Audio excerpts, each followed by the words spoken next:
सिद्धार्थ जब WTC mall से बाहर निकला तो उसने देखा कि वहां पर तबाही का मंजर था। इस्मा ने इतनी ज्यादा तबाही मचाई थी जिसे शब्दों में बयान करना मुश्किल था। सिद्धार्थ और गुल्लू अभी अपने आसपास हुई तबाही को देख ही रहे थे कि तभी उनके कानों में वहां पर गोलियां चलने की आवाज सुनाई पड़ी और उस आवाज को सुनकर सिद्धार्थ और गुल्लू उस तरफ दौड़ पड़े थे। वहां जाकर उन्होंने देखा कि इस्मा ने एक बिल्डिंग पर कब्जा करके कम से कम 20 बच्चों को अपने कब्जे में ले लिया था और अधिकारी इस्मा को तमाम ऑफर दे रहे थे, लेकिन वो सिर्फ चंदन की मांग कर रही थी। सिद्धार्थ को चूंकि पहले ही पता चल चुका था कि इस्मा के ऊपर शायद पानी का असर कर सकता है, इसलिए वो गुल्लू की मदद से ऊपर पहुंच गया था ताकि वो बच्चों को इस्मा से बचा सके। और इसी क्रम में जब सिद्धार्थ ऊपर पहुंचा तो वहां का नजारा देखकर वो दंग रह गया था। वहां पर इस्मा ने न सिर्फ बच्चों को कैद करके रखा था बल्कि उसके कब्जे में राजकुमारी प्रियांशी भी थी। विदित हो, राजकुमारी प्रियांशी वही शख्सियत थी जिसे सिद्धार्थ ने ईटानगर के सिटी हॉस्पिटल में मूसा अली और सद्दाम लंगड़े के लोगों से बचाया था। राजकुमारी प्रियांशी चित्तौड़गढ़ के महाराज और राजस्थान के वर्तमान गवर्नर जयवर्धन सिंह राठौर की बेटी थी। राजकुमारी प्रियांशी शायद उसी बिल्डिंग में रह रही थी जिस बिल्डिंग पर इस्मा ने कब्जा किया हुआ था। जहां मुसीबत होती है ये लड़की वहां पहले पहुंच जाती है। इसका बाप जानबूझकर इसको मुसीबत में डालता है क्या? सिद्धार्थ ने अपने आप से बड़बड़ाते हुए कहा। उसके बाद वो दबे पांव उस कमरे की तरफ बढ़ गया था। जब उसने दरवाजे से झांक कर देखा तो उसने पाया कि राजकुमारी प्रियांशी वहां अकेले नहीं थी, बल्कि उसके साथ इस्मा का 5वां लड़का भी था और उसके साथ साथ राजकुमारी प्रियांशी के बगल में एक अधजली लाश भी पड़ी हुई थी जो एक लड़की की थी, जो शायद राजकुमारी प्रियांशी की दोस्त थी। इस्मा के 5वें लड़के ने राजकुमारी प्रियांशी को डराने के लिए शायद उस लड़की को मार दिया था। सिद्धार्थ ये नजारा देखकर एक पल को घबरा गया था, लेकिन उसने अपने दिल को मजबूत किया और हाथों के इशारे से राजकुमारी प्रियांशी को शांत रहने के लिए कहा। उसके बाद उसने राजकुमारी प्रियांशी के साथ मौजूद लड़के का ध्यान अपनी ओर आकर्षित करने के लिए जानबूझकर दरवाजे पर ठोकर मारी। उसके दरवाजे पर ठोकर मारते ही राजकुमारी प्रियांशी के साथ मौजूद लड़के का ध्यान बाहर की तरफ चला गया था और वो दबे पांव जब बाहर निकला तो उसे वहां कोई नहीं दिखाई पड़ा था। वो इधर उधर देखकर अंदर जा ही रहा था कि तभी सिद्धार्थ ने उसके ऊपर हमला बोल दिया और जैसे ही सिद्धार्थ ने पीछे से उसके ऊपर अटैक किया, वो इतनी सफाई से हट गया मानो उसने देख लिया हो कि उसके ऊपर पीछे से अटैक होने वाला है। सिद्धार्थ ने उसे जमीन पर गिराने के लिए पीछे से छलांग लगाई थी और जब वो हटा तो सिद्धार्थ नीचे जा गिरा था। दरअसल उसने राजकुमारी प्रियांशी की आंखों को पढ़ लिया था, जो सिद्धार्थ के अटैक करते ही डर के मारे चौड़ी हो गई थी। अच्छी कोशिश की तूने, लेकिन तेरी कोशिश बेकार गई, इस्मा के 5वें लड़के ने कहा। जब उसने सिद्धार्थ से बात की तो सिद्धार्थ एकदम हैरान हो गया था, क्योंकि इससे पहले वो जिन लड़कों को मार कर आया था वो बस सिद्धार्थ से लड़ रहे थे। सिद्धार्थ ने जब उन्हें मारा था तो उनकी ठीक से चीख भी नहीं निकली थी। तुम बात कर सकते हो? सिद्धार्थ ने चौंकते हुए कहा। मैं बात भी कर सकता हूँ और तेरी जान भी ले सकता हूँ। इतना कहकर उसने अपने मुंह में रखा हुआ कैप्सूल थूक दिया था और जैसे ही उसने कैप्सूल थूका कि उसका शरीर पत्थर के शरीर से बदलकर आम इंसान के जैसा हो गया था और जब उसका चेहरा सिद्धार्थ के सामने आया तो सिद्धार्थ के होश ही उड़ गए थे। वो हूबहू STS के कार्यवाहक चीफ चंदन के जैसा दिखाई पड़ रहा था। ऐसा लग रहा था कि जैसे चंदन अपनी जवानी में वापस आ गया हो। उस लड़के का शरीर इतना गठा हुआ था कि उसके सामने बड़े से बड़े बॉडी बिल्डर भी शर्म खा जाए। चंदन भैया आप? सिद्धार्थ ने चौंकते हुए कहा। ओह, तो तुम उसको जानते हो? इतना कहकर उस लड़के ने सिद्धार्थ के ऊपर अटैक करना चाहा, लेकिन सिद्धार्थ सफाई से हट गया था। सिद्धार्थ के हटने के बाद उसने फिर से सिद्धार्थ के ऊपर अटैक करना चाहा, लेकिन सिद्धार्थ ने फिर से अपने आप को बचा लिया था। जब लगातार 2 बार सिद्धार्थ उसके अटैक से बच गया तो उसका दिमाग खराब हो गया था। इसी बीच सिद्धार्थ ने नोटिस किया कि राजकुमारी प्रियांशी अपनी जगह पर ही बैठी हुई है और वो हिल तक नहीं रही है। अरे आप भागो यार, या इसके हाथों मरने का ही सोच लिया है? सिद्धार्थ ने राजकुमारी प्रियांशी की ओर देखते हुए कहा। तब तक वो लड़का सिद्धार्थ के ऊपर फिर से अटैक कर चुका था और अब की बार सिद्धार्थ का ध्यान राजकुमारी प्रियांशी की तरफ था, इसलिए वो अपने आप को संभाल नहीं पाया और जमीन पर गिर गया और जमीन पर रगड़ते हुए राजकुमारी प्रियांशी की कुर्सी के पास पहुंच गया था और जब उसने राजकुमारी प्रियांशी की कुर्सी के नीचे देखा तो वहां लगे हुए बम को देखकर वो समझ गया था कि राजकुमारी प्रियांशी उठ क्यों नहीं रही है। वो बम कुछ कुछ लैंडमाइन के जैसा था और अगर राजकुमारी प्रियांशी कुर्सी से उठती तो वो बम तुरंत फट जाता।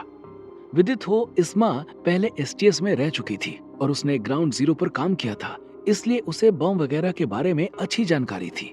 लेकिन इस्मा को ये जानकारी कैसे मिली थी? क्या उसे पता था कि राजकुमारी प्रियांशी इसी बिल्डिंग में रह रही है या फिर किसी ने साजिश के तहत उस तक ये जानकारी पहुंचाई थी? इसका खुलासा होना बाकी था। क्या हुआ लड़के, हो गया तेरा? बस इतना ही दम है तुझमें? उस लड़के ने सिद्धार्थ को चिढ़ाते हुए कहा और उसके चिढ़ाने के बाद सिद्धार्थ ने अपने दिमाग में मार्शल आर्ट्स की शक्ति का ध्यान कर लिया था। और जैसे ही सिद्धार्थ ने मार्शल आर्ट्स की शक्ति का ध्यान किया कि उसके हाथ में मौजूद पारद से एक महीन रोशनी निकलकर उसके हाथों में समा गई। ये कैसे हो सकता है? वो लड़का सिद्धार्थ की मुट्ठी की तरफ देखकर चौंकते हुए बोला। उसका रिएक्शन कुछ ऐसा था कि जैसे उसने उस महीन धारा को नोटिस कर लिया हो। सिद्धार्थ भी इस बात को समझ गया था कि उसने उस महीन धारा को नोटिस कर लिया है, इसलिए उसके आगे कुछ बोलने से पहले ही हवा में गुलाटियां मारते हुए उसके सीने पर एक पैर जमा लिया था और वो लड़का सीधे जाकर वहां लगे हुए टीवी पैनल से टकरा गया था और टीवी टूटकर नीचे गिर गई थी और पूरी बिल्डिंग में शॉर्ट सर्किट हो गया था। जैसे ही बिल्डिंग में शॉर्ट सर्किट हुआ कि बिल्डिंग में ही एक दूसरे फ्लोर पर बच्चों को अपने कब्जे में किए खड़ी इस्मा के कान खड़े हो गए थे और वो समझ गई थी कि शायद मिलिट्री ने अटैक कर दिया है, क्योंकि वो ऐसी सिचुएशन से भली भांति वाकिफ थी। अगर किसी ने मेरे ऊपर या मेरे दोस्त के ऊपर अटैक करने की कोशिश की तो याद रखना, मैं इन बच्चों को ऐसे मौत दूंगी कि तुम सबकी रूह कांप जाएगी, इस्मा ने चीखते हुए कहा।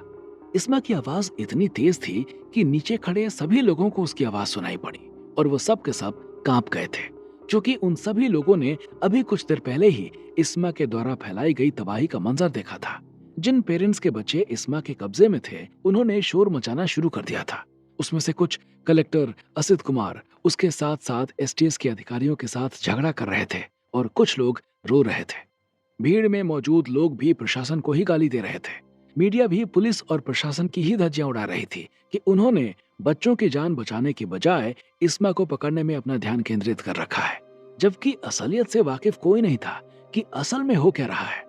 नहीं, हमने किसी को नहीं भेजा है। हो सकता है कि वो शॉर्ट सर्किट किसी टेक्निकल फॉल्ट की वजह से हुआ हो। इस्मा की बात सुनकर नीचे खड़े कलेक्टर असित कुमार ने चिल्लाते हुए कहा। तब तक लाइट पूरी तरह से बंद हो गई थी और पूरी बिल्डिंग में एकदम अंधेरा हो गया था। जैसे ही बिल्डिंग में अंधेरा हुआ कि वहां से थोड़ी दूर पर उड़ रहा हेलीकॉप्टर तुरंत उस बिल्डिंग के ऊपर उड़ने लगा था और उसने खोजी लाइट का फोकस इस्मा के ऊपर किया हुआ था। इस्मा बच्चों को मारने की धमकी दे रही थी और नीचे मौजूद अधिकारी उसे समझाए जा रहे थे। इधर इस्मा और अधिकारियों के बीच बातचीत चल रही थी और उधर दूसरी तरफ सिद्धार्थ और इस्मा के पांचवें लड़के के बीच लड़ाई हो रही थी।